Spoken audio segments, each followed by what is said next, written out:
Pesquisadores do mundo inteiro tentam identificar como uma pessoa consegue ser resistente à infecção pela Covid-19. Para falar mais sobre isso, a gente conversa agora com o integrante da Sociedade Brasileira de Genética Médica, Salmo Raskin. Boa noite, doutor. Obrigado pela participação aqui conosco. Então, primeiro, antes, vamos desvendar. De fato, existem pessoas que são mais resistentes à Covid-19? Isso não é um mito? Boa noite. Existem pessoas, né? Eu acho que todos nós, mesmo sem ser pesquisadores, conhecemos aquele ou aquela pessoa que se expôs de maneira total e completa ao vírus por diversos motivos, às vezes para poder ajudar uma outra pessoa, às vezes porque convive com uma outra pessoa e não havia outra alternativa e não se contaminou durante mais de 2 anos de pandemia. O número de pessoas que tem essa proteção provavelmente é pequeno, assim como o número de pessoas que têm uma vulnerabilidade maior ao Covid também é pequeno, já se sabe. Mas é muito importante encontrar essas pessoas e tentar entender por que elas têm essa defesa maior ao Covid. Doutor, seria uma característica genética? Sim. O que se procura, na verdade, é exatamente uma característica genética, né? Claro, tem pessoas que não se infectaram porque foram extremamente cuidadosas no seu comportamento, seguiram a regra, tudo que foi pedido, né? Usaram máscaras, fizeram isolamento social, mas essas não são exatamente as pessoas que interessam a pesquisa. As pessoas que interessam a pesquisa é o contrário, né? Pessoas que não puderam tomar todo esse cuidado e acabaram não se infectando. Então, aí você retira um pouco do componente do meio ambiente e sobra, então, a genética da pessoa. E, doutor, me explica o seguinte, essas pessoas que são resistentes, elas chegam a ter contato com o vírus entra no organismo delas e rapidamente ele é, vamos dizer assim, destruído pelo sistema de defesa, é isso que acontece? Ou ele chega a produzir mais vírus lá dentro, só que ele fica imune, não sente nada da doença? O que vocês classificam como imune à doença ou mais resistente? As duas situações que você pontuou podem ser consideradas e talvez existam as duas. O HIV e a sua epidemia nos ensinaram muito sobre isso. E no HIV existe uma pequenina parcela de pessoas, 1% das pessoas que se expõem ao HIV, algumas delas o vírus sequer consegue entrar dentro da célula do linfócito, em outras ele entra na célula, mas não consegue sair da célula para ir para as outras células e desenvolver a doença AIDS.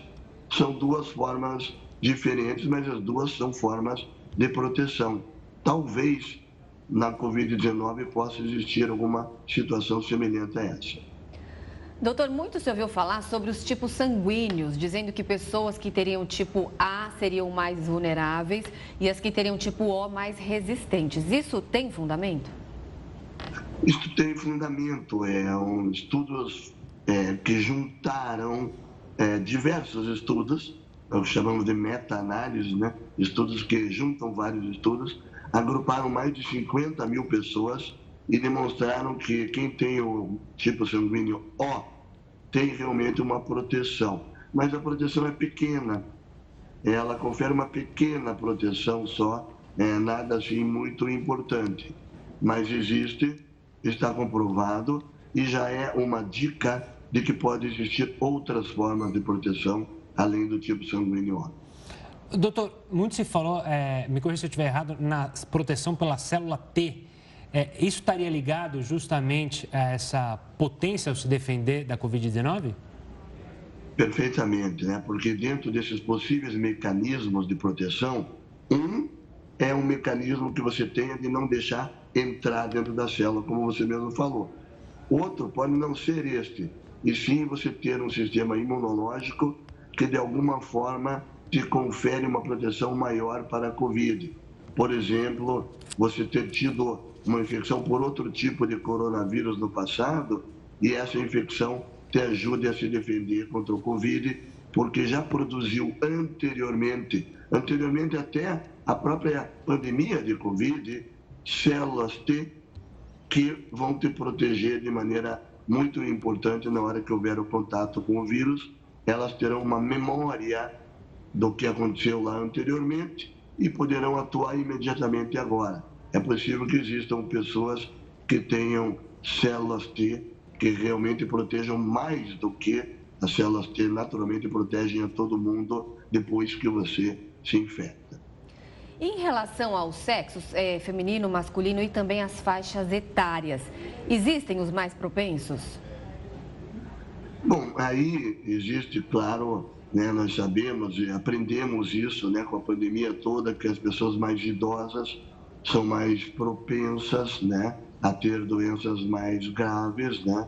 Mas agora estamos vendo também que crianças também podem ter doença grave. E também, quanto ao sexo, vimos que os homens, quando infectados, têm uma tendência maior de ter uma doença mais grave.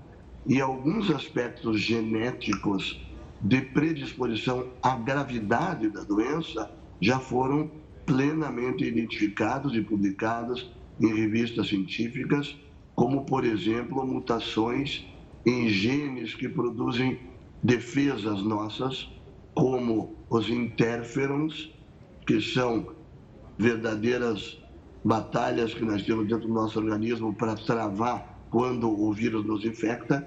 Se você não produz direito alguns desses interferons, o corpo pode, então, ceder de maneira mais fácil. Mas isto, claro, é para ver a gravidade, né? Pessoas que têm tendência a ter uma Covid mais grave. Agora, os pesquisadores estão indo para o outro lado, né? Tentando entender quem e por que alguém poderia ter uma proteção maior para a Covid. Mesmo que seja um número muito pequeno em percentual dessas pessoas, descobrir o mecanismo pelo qual isso está acontecendo pode ajudar a todo mundo. Você pode, depois de descobrir um mecanismo desse, tentar desenvolver um medicamento ou até eventualmente uma vacina que possa atuar da mesma maneira como o corpo humano atua nessas raras pessoas que teriam essa proteção extra. É isso que eu ia querer saber mais, doutor. Justamente essas pesquisas genéticas, entendendo o funcionamento, elas podem evoluir. É o futuro, digamos assim, muita gente fala da medicina, né? Você entender a genética e conseguir já criar para o corpo humano repertório para se defender não só da Covid-19, mas futuras doenças? Perfeitamente. É o que nós chamamos hoje em dia, né, modernamente, de medicina de precisão, né, que é você poder tratar uma pessoa pelas peculiaridades genéticas que ela tem. A próxima pessoa já tem outra peculiaridade genética, o tratamento já será um pouquinho diferente.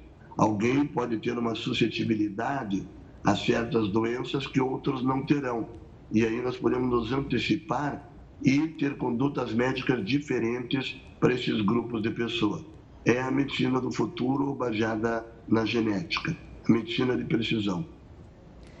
Tá certo, doutor Salmo Raskin, muito obrigada pela sua participação. Uma ótima noite para você. Obrigado, boa noite.